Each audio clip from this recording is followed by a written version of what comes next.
Guys, gua kembali. Gimana? Ada yang kangen gua nggak? Khusus para ciwi-ciwi coba komen di bawah. Aku kangen banget. Ya, meski telat 4 hari, tapi izinkan Oni-chan kalian ini buat ngucapin selamat tahun baru buat kalian semua. Semoga di tahun 2024 ini, kita tetap diberikan kesehatan dan selalu dilancarkan rezekinya.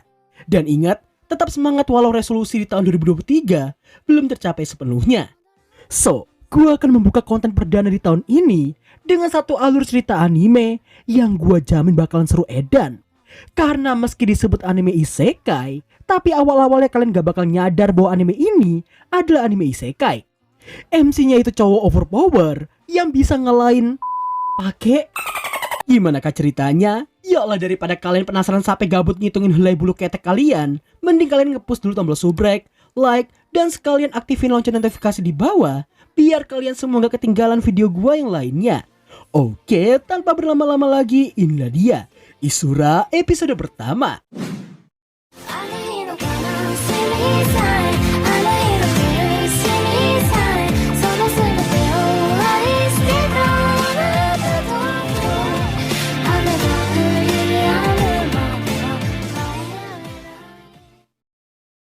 Scene diawali dengan memperlihatkan orang-orang yang dibuat panik karena gempa yang terjadi secara tiba-tiba. Gak cuma itu, nampaknya banyaknya cahaya merah yang muncul dari balik kegelapan. Dan kubah pusat kota yang seolah hidup dan bangkit secara tiba-tiba.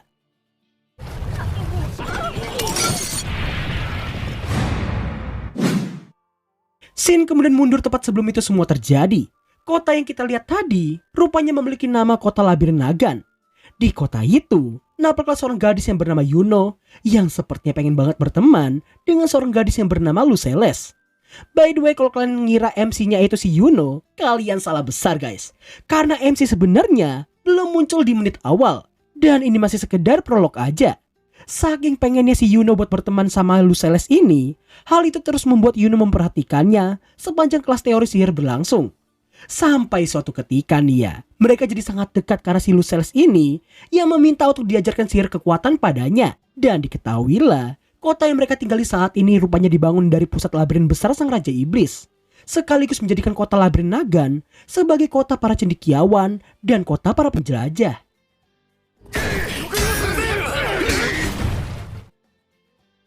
Scene berlanjut memperlihatkan kebersamaan Yuno dan juga Luceles yang udah menjadi sahabat baik.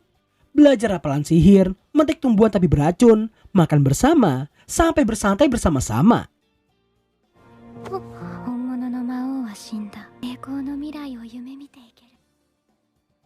Meski Luceles baru aja mengatakan Raja Iblis telah mokat, namun mereka tidak menyadari bahwa ada satu musibah yang akan segera menimpa kota mereka.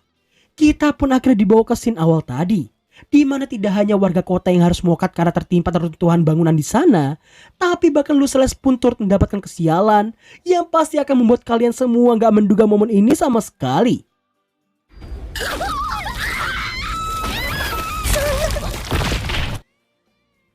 Meski Yuno sangat ingin menyelamatkan bestinya yang baru aja dijadikan Lego, namun karena ketakutan melihat golem robot di hadapannya saat ini, Yuno pun akhirnya kabur meninggalkan sang besti di sana.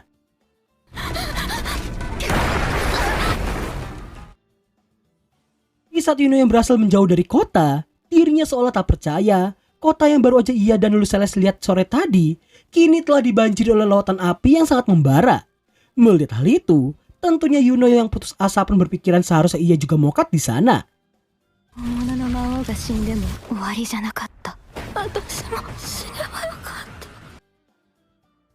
Meski baru aja berharap buat mokat, tapi ucapan dan tindakannya sungguh bertolak belakang.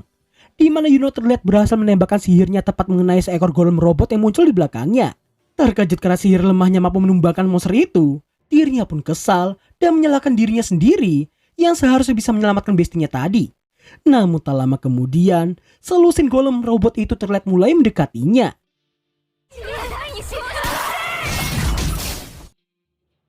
Sungguh sayang sekali, sepertinya serangannya yang pertama tadi hanya sekedar kebetulan semata. Dan serangannya kini tidak memberikan dampak sama sekali. Di tengah Yuno yang udah pasrah dengan takdirnya yang akan segera menyusul bestinya, namun secara tiba-tiba, Wih. 犬のが好きかって聞いてんの。Nah, ini dia MC sebenarnya dari story pertama ini, cuy. Nampaklah seorang pria berpedang dengan jaket olahraga yang muncul dan baru aja menebas semua golem robot yang mengepung Yuno tadi. Melihat apa yang terjadi barusan, jelas Yuno tak percaya semua monster itu bisa ditebas menggunakan sebilah pedang biasa.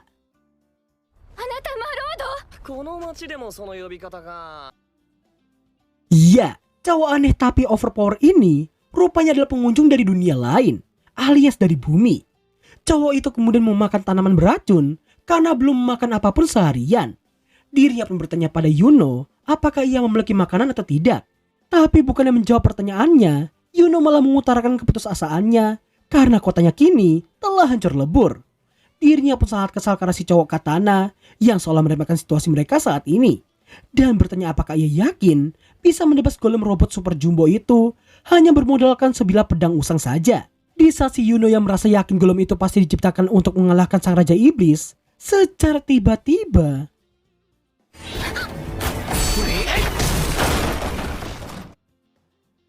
singkat waktu, setelah Yuno memberitahu dirinya masih memiliki ransum perjalanan, si cowok katana itu pun meminta barter dengannya, di mana ia akan menumbangkan golem robot super jumbo itu, dan sebagai gantinya Yuno harus memberikan ransum miliknya itu. Selain itu, si cowok katana juga merasa menebas golem raksasa seperti itu pasti akan sangat menyenangkan baginya.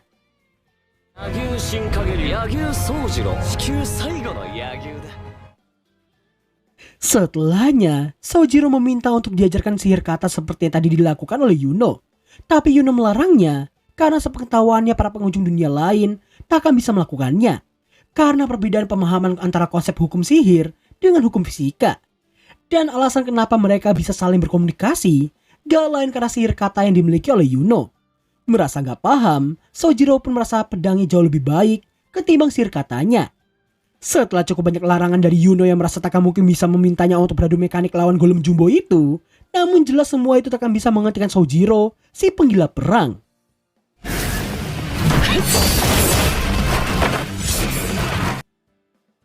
Sontak Yuno cuma bisa terkejut melihat Sojiro yang bisa berlari sembari menebas semua golem robot yang menghalangi jalannya. Melihat hal itu, jelas si golem robot jumbo tak akan tinggal diam begitu aja.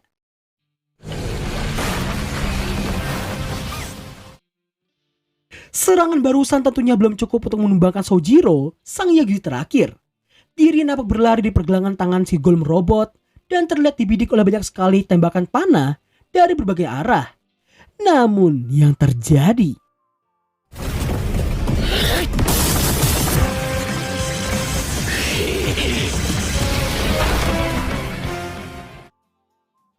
Sojiro nampak terus mendominasi pertarungan dengan terus menyerang, bertahan, dan menghindar. Dan ketika ia terhempas ke udara, si golem robot jumbo terlihat mengeluarkan alat seperti kesekumpulan toa yang terdengar merapalkan sebuah mantra sihir kata. Hingga sesaat kemudian,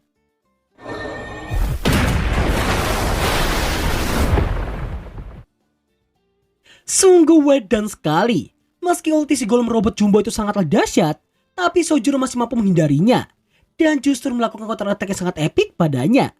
Namun hal itu rupanya belum cukup untuk menghentikan pergerakan si golem robot jumbo itu. Sojiro pun sangat yakin si golem tak akan mungkin melukai dirinya sendiri menggunakan sihir kata. Maka dari itu Sojiro jadi memiliki ide yang ia terapkan dari kisah tahun ke-8 era Eiroku. Di mana kala itu, pendiri Yagyu Shinkage Ryu yang bernama Yagyu Muneyoshi berhasil mengalahkan murid seorang ahli pedang yang bernama Nobusuna Kamizumi bermodalkan mencuri senjata lawannya saja.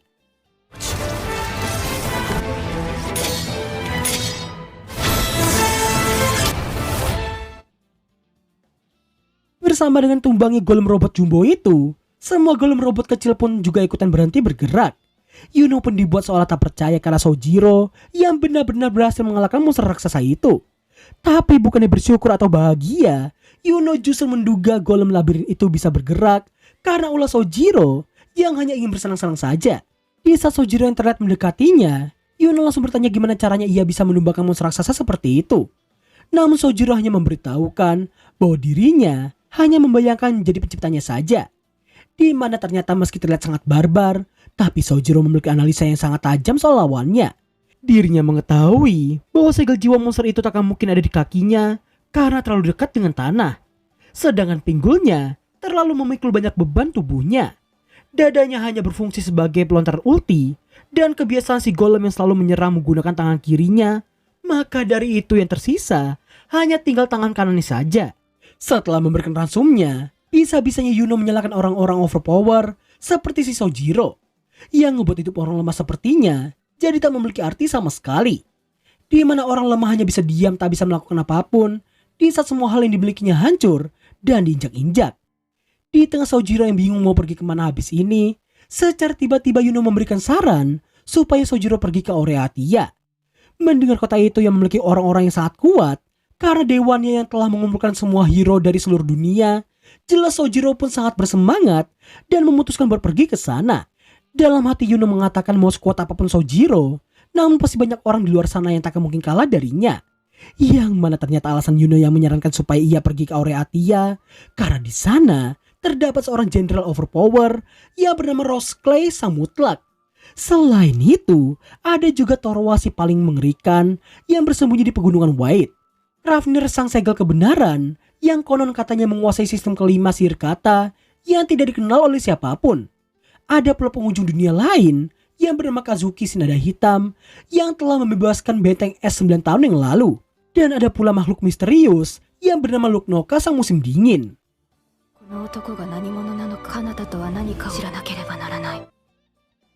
Demi bisa mewujudkan balas dendam yang sama sekali tidak menuk akalnya itu, Yuno memutuskan buat ikut dengan Sojiro. Sojiro pun senang karena si Yuno yang tiba-tiba sangat bersemangat. Dirinya mengatakan bahwa mulai sekarang Yuno jadi bisa melakukan apapun yang ingin dia lakukan. Atau dengan kata lain, dirinya kini telah bebas. Sojiro kemudian baru menanyakan nama Yuno, dan setelah diberitahukan, narator anime ini menutup kisah pertama ini dengan pujian yang memang layak diberikan untuk Sojiro. Dimulai dari menebas banyak sekali besi hanya dengan sebilah pedang, teknik bela diri berpedang dan juga naluri pembantaian yang sangat tinggi, sampai dengan pemahaman letak titik vital mangsanya yang luar biasa tajam.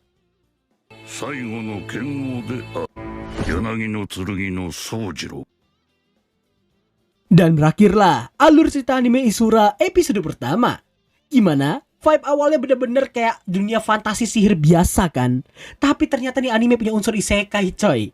Meski bukan reinkarnator, melainkan visitor, tapi jujur nih anime bahkan lebih seru ketimbang anime isekai yang cuma memakai konsep mokat lalu diinkarnasikan terus dikasih kekuatan overpower. Oh ya, mumpung gue ingat, ada satu informasi yang perlu kalian ketahui aja guys. Di beberapa video gue sebelumnya, gue udah beberapa kali ngasih tahu ke kalian bahwa Januari nanti, alias Januari ini, gue bakal mulai fokus ke YouTube lagi kan. Itu bukan wacana belaka loh guys. Kalian lihat aja nih ya, WAM2 bakal rajin upload kembali. Ya kayak gitulah mungkin ya. Dan buat yang nanya collab sama Bang Ultra, Abang Nime, dan Cak Movie, kita masih rundingin anime apa yang mau dijadiin collab. Jadi sabar aja cuy. Kan kita juga gak mau terjadi bentrokan jadwal ya guys. Jadi ya sabar adalah koenji. So gitu aja dari gua. Thanks for watching dan sampai jumpa di episode berikutnya. Bye bye.